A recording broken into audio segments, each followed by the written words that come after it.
buy a lot of stuff on eBay? Oh, God, I bought things on eBay like a mad dog for Like what? I bought like 400 Soviet paintings on eBay. Soviet Really? Yeah, yeah. My house is completely covered with paintings. What's your fascination with Wow. Soviet paintings? Well, I've been fascinated with totalitarianism forever. And what happened was I read this paper by a guy named James Pennebaker, who's a really great psychologist at the University of Texas at Austin.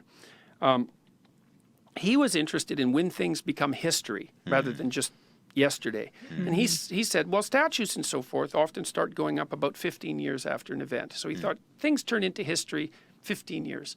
And that was in 2000. And I thought, oh, it's 11 years after the Berlin Wall fell. The Soviet Union is just about history. And so then I went on eBay and I thought, I wonder if I could buy some Soviet era artifacts. You know, I was curious. So I started looking, and the first thing I bought was this silk flag that had been awarded to a factory for meeting its 5-year production quota. I thought, well, that's cool. I could have that. That's cool. And then I thought it was so funny. I just couldn't stand the irony of the world's most capitalistic enterprise. It's just eBay, right? It's just free trade. That's all it is, right? Yeah. Unregulated free trade. Now I could buy Soviet artifacts. That is That was beautiful. so That funny. is- So I that could is, buy yeah. like Karl Marx posters on eBay, that is- discounted. It's like, yes! That's almost Yes. like the perfect revenge. It against is. It's communism. so comical. Yeah. It's so comical. My daughter bought me a Karl Marx doll once because it was for sale and it was like 50% off, and she Right. thought, oh, that's just too funny, right? It's like Discount your discount ass. Karl Marx. Yeah. And so I bought this flag, and then I was looking through the same guy's site. So he's basically a Soviet junk dealer, and he had this huge painting. It was just sprawled out on the ground.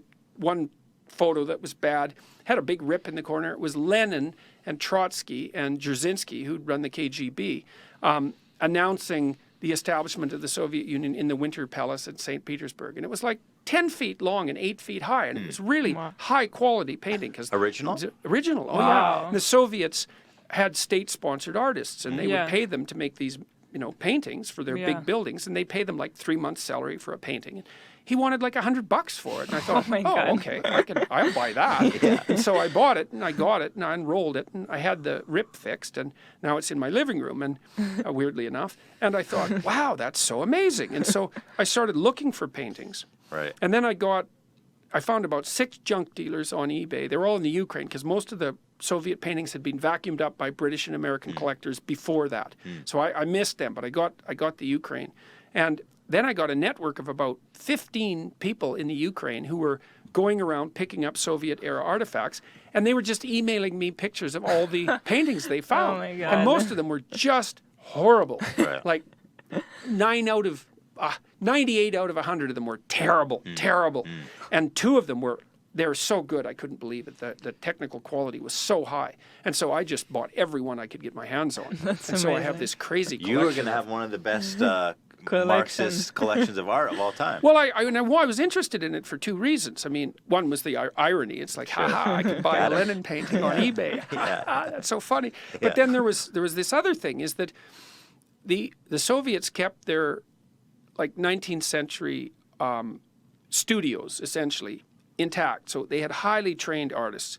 And so they were producing realist, impressionist versions of modern life. So I have a painting, for example, of Yuri Gagarin, who was the first man in space, standing in front of a rocket and radar. And it's done in like a 19th century impressionist style. It was from 1962. So that's so cool to see that, you know. But I also really like the paintings because they're this weird battleground.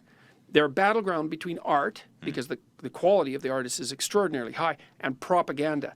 And you can see the art, which is a much powerful force than propaganda. You can see the art and the propaganda struggling on the canvas. And over time, you can see the art winning. Because like in 100 years, that painting of Lenin, it'll hardly be a painting of Lenin at all, because who the hell will anyone know? No one will know anything about Lenin, or no more than we know about Napoleon. Sure. But it'll still be a great painting. And so the art wins across time. If it has quality, the art supersedes the propaganda. And then I wanted to have the paintings around too, because I've been obsessed with totalitarianism and the human capacity for atrocity. And having these paintings around just keeps that in my mind. It keeps me remembering that all of this happened. And I want to remember that.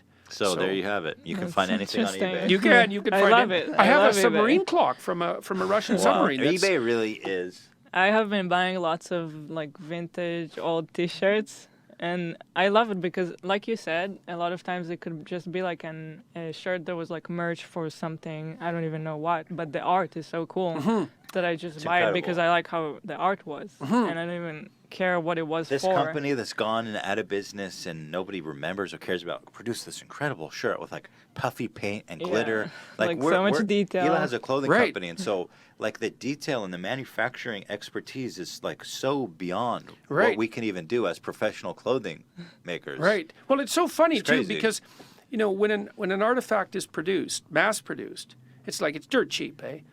But it's not, because once they stop producing it and it gets rare, it would cost you, like, you couldn't do it. You couldn't Yeah. produce a shirt like that for like Right. $50,000, right? It was dirt cheap because they made 100,000 of them. Yeah. But once they're gone, Yeah. you have that artifact. It's like it's irreplaceable. No one Well, can those, make it. Those Yeah. vintage shirts are pricey now, Yeah. several $100s.